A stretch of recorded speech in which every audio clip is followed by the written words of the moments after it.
Tariki ya 16 Nzeri duhimbaza abatagatifu Koruneli Papa n'uwahowe Imana, Sipiriyani umwepiskopi n'uwahowe Imana, Eufemiya umubikira n'uwahowe Imana, Geminiyani uwahowe Imana, Edita umubikira, Niniyani umwepiskopi, Arimani na Yohani Maciyasi uwihaye Imana.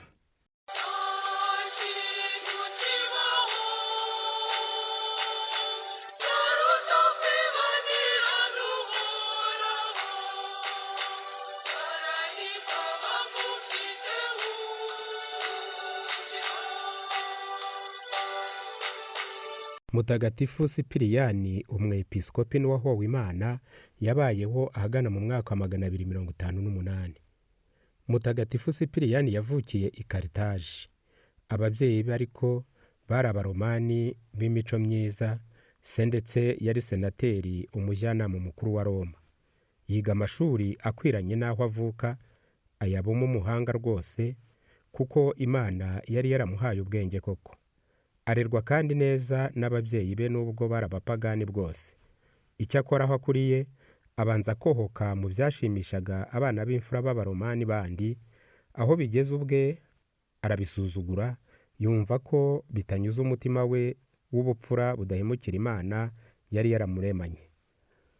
Umusaserdoti wa Kristo witwaga Cecilius arabibona, nuko amutiza ibitabo bitagatifu cyane cyane iby'isezerano rishya. Sipiriyani arabisoma bimujyamo, yemera ubukristo rimwe rizima, arigishwa arabatizwa.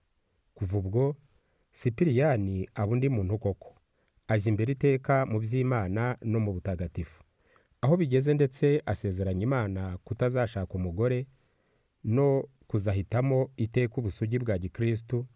Nyamara icyo gihe nta bariho benshi bafite ayo masezerano, na Cecilius yari afite umugore n'abana, kuko icyo gihe bitaziraga ku basaserdoti. Ndetse aho Cecilius aboneye ko agiye kwitaba Imana, abana be yabaraze Mutagatifu Sipiriyani. Byamaze iminsi Sipiriyani agurisha ibyo yaratunze byose abiha abakene. Akomeza kwiga ibitabo bitagatifu n'ibyanditswe na Terituriyani, nubwo atamuvuga mu bye bwite yanditse nyuma. Umwepiskopi wa Karitaje yitabye Imana, hatorwa Sipiriyani kumuzungura. Bishimisha cyane abakristo baho bose n'abasaserdoti, kuko yari amaze imyaka ubutagatifu n'ubutwari bwe mu ntambara z'Imana bwaramumenyekanishije cyane. Icyo gihe ndetse itotezwa rya Kiliziya ryari ryongeye gukara cyane. Sipiriyani bose babonaga ko ari we wafasha abamaritiri kudahemukira Imana na Kiliziya. Kuko rero yihata cyane gukomeza abafashwe. Abapagani ubwabo barabibona, maze bashaka uburyo bwo kumufata, bamufatanya ariko n'abandi benshi. Abakristo babonye ko abafitiye akamaro baramuhisha. Sipiriyani akomeza gufasha abamaritiri abandikira amabaruwa, aboherereza ababaha amasakaramentu, kandi agerageza gukomeza abafatwaga. Hashize imyaka myinshi, Imana imugororera iyo miruho ye, imuha nawe inema y'ubumaritiri. Yafashwe muri 258, bamwica uwo mwaka bamuciye umutwe. Yapfuye ashimira Imana iyo nema ikomeye, yigisha abari aho, asubiza kigabo umucamanza nta bwoba na buke. Niwe ubwe wipfutse amaso n'igitambaro, arunama abwira uwari utegetswe kumuca umutwe gukora icyo ategetswe. Yabujijwe kwandikwa mu gitabo cy'abarimu ba Kiliziya, nuko yigeze kwigisha ko ubatijwe n'umuhakanyi agomba kongera akabatizwa. Jya wumvira inema y'Imana.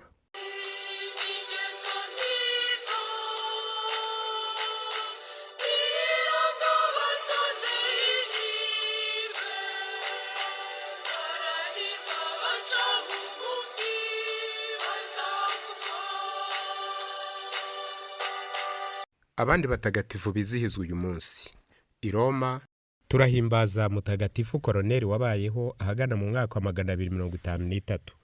Koroneli yari umunyaroma kavukire, yasimbuye Papa Fabiyani mu wa 251. Icyo gihe ariko hari undi wari warihaye uwo mwanya atabitorewe, nuko baramwamagana. Koroneli aba ari buba papa wemewe. Ntihaciye kabiri umwami Garusi aramurwanya, Papa Koroneli arahunga, aza kugwa mu buhungira mu wa 253.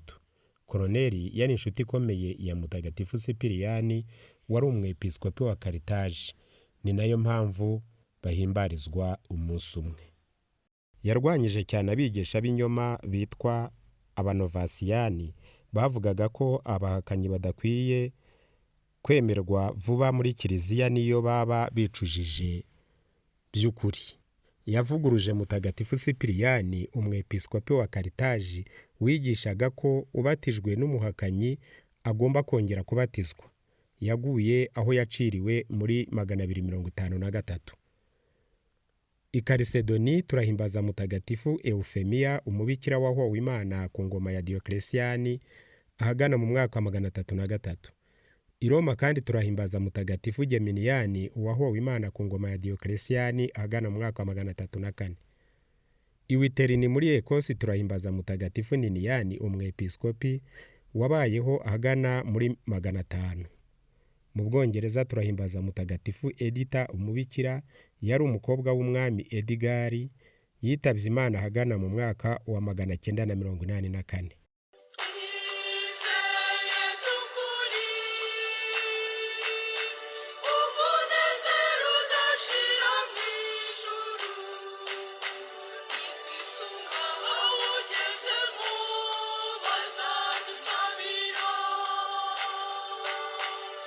Turahimbaza kandi mutagatifu Yohani Masiyasi wabayeho ahagana mu mwaka w'igihumbi 585 kugeza mu w'igihumbi 645.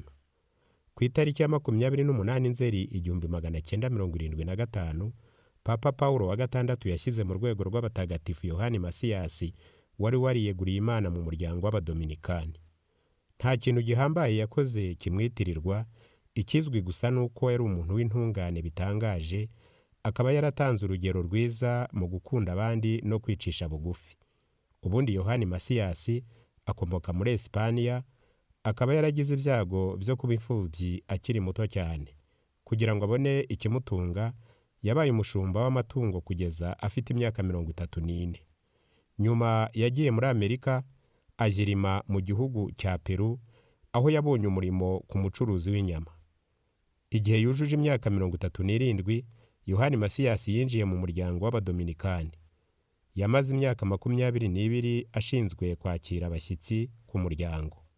Muri iyo myaka nibwo yagaragaje by'ukuri ubutagatifu bwe, haba mu gusenga cyane nyuma y'imirimo ndetse n'ijoro ryose ashengerera isakaramento ritagatifu, agakubitiraho no kuvuga rozari buri munsi.